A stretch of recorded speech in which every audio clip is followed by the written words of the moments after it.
Assalamualaikum warahmatullahi wabarakatuh. Anak-anak, gimana kabarnya hari ini? Semoga kita semua selalu dalam lindungan Allah Subhanahu wa taala ya. Amin. Sebelum memulai pembelajaran, ada baiknya kita berdoa menurut agama dan kepercayaan masing-masing. Berdoa dimulai. Berdoa selesai. Hari ini kita akan belajar pada tema ke-8, subtema 1 dan pembelajaran ketiga.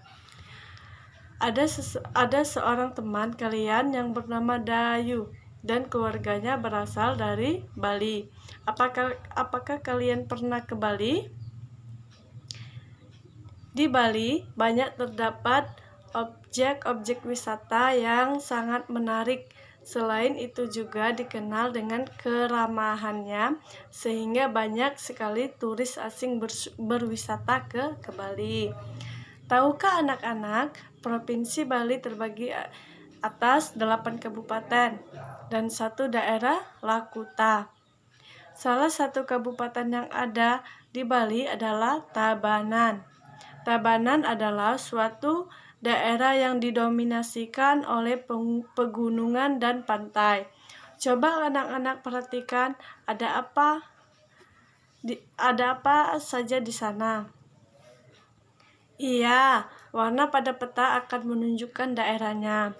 Daerah Tabana itu mayoritasnya adalah pegunungan dan pantai, sehingga Tabanan terkenal sebagai penghasil beras dan sayuran.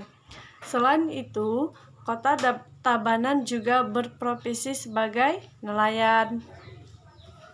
Nah, sekarang kita akan mengetahui lebih jauh tentang lingkungan mata pencarian penduduknya. Apakah anak-anak sudah siap belajar hari ini? Coba anak-anak amati 3 gambar bagian atas. Gambar pertama menunjukkan nelayan, gambar kedua ada yang di tengah menunjukkan petani, dan terakhir menunjukkan pemetik daun teh. Menurut anak-anak, pekerjaan yang mana yang berada di daerah pantai? Ya, betul. Itu adalah nelayan. Lalu apa mata pencarian penduduk yang tinggal di daerah daratan rendah? Ya, kalian benar.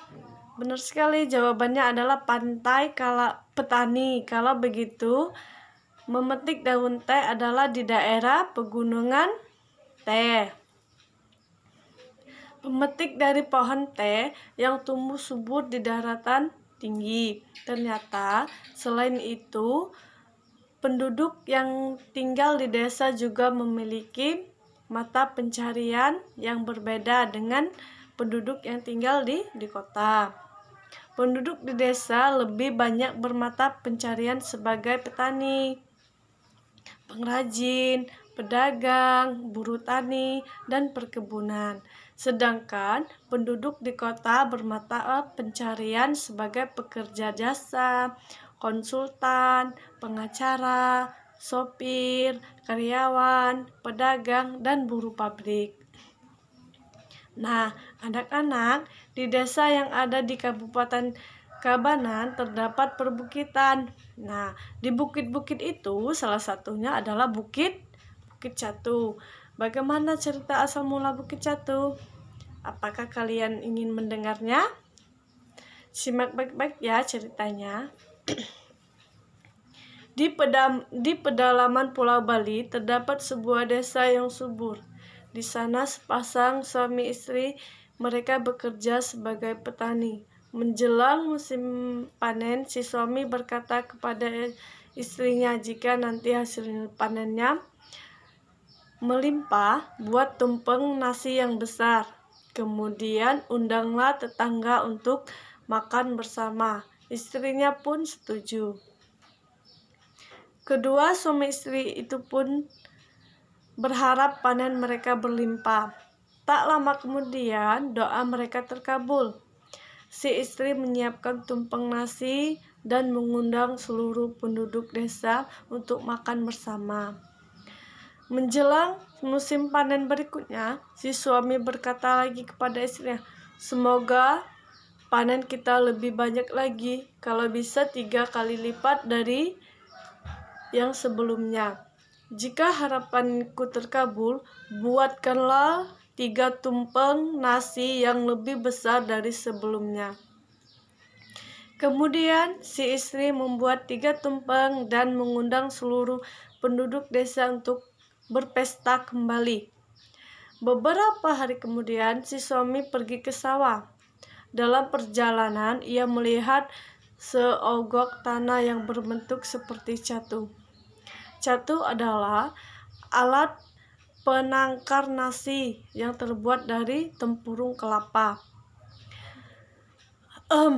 Aneh sekali, sepertinya kemarin gundukan tanah ini nggak ada, gumam si suami. Setelah pulang dari ladang, ia bercerita kepada istrinya. Kemudian ia mengajukan usul kepada istrinya. Istriku, bagaimana kalau kita membuat beberapa catu nasi?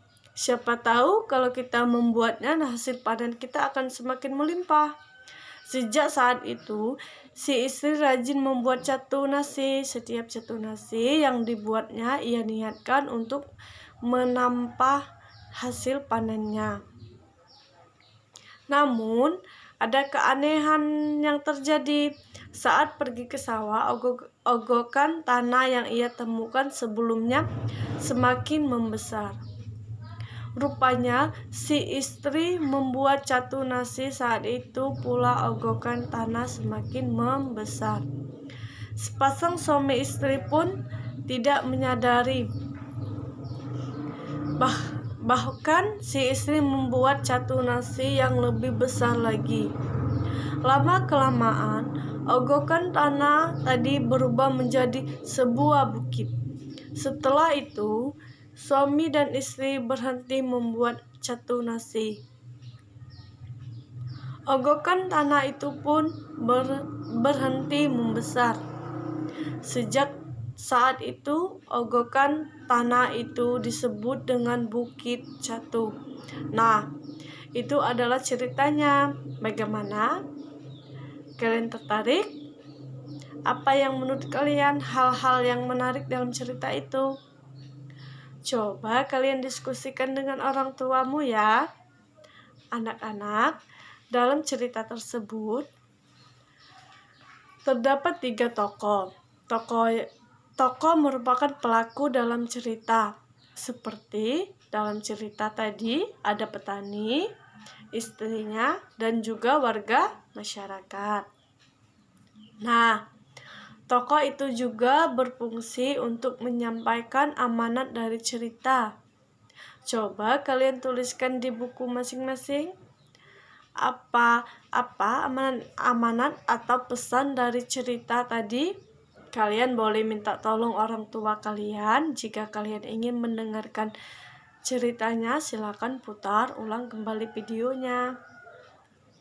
Nah, anak-anak, biasanya orang tua kita, terutama nenek, kakek, mama, dan bapak, kita sering kali mereka menyampaikan dongeng kepada kita.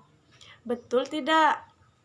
Karena dongeng sudah menjadi bagian dari kebudayaan masyarakat.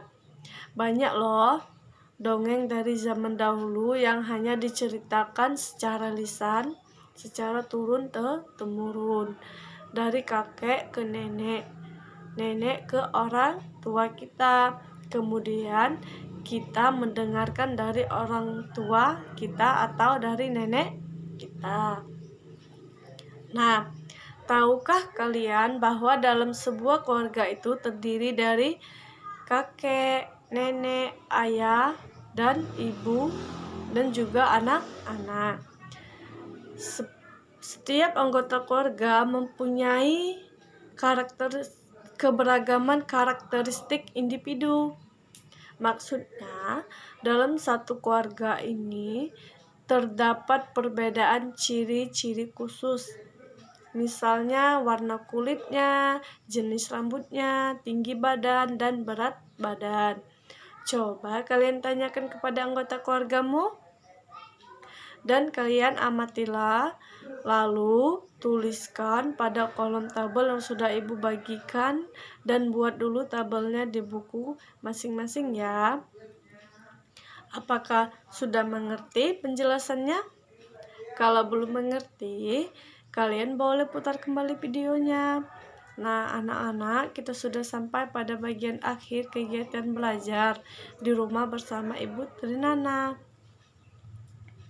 Terima kasih atas perhatian kalian. Semoga bermanfaat dan sampai jumpa minggu depan.